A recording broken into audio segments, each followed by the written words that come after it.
పైకి లేపు, చప్పలు కొట్టాలా, చేతులు లేపు, పైకి లేపు. చదవండి అందరూ, చెబుతారు. యేసు ప్రభు నమ్ముకుంటే ఏమొస్తుంది?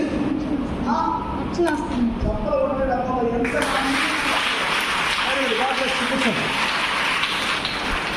ఇప్పుడు యేసు నమ్ముకుంటే ఏమొస్తుందా?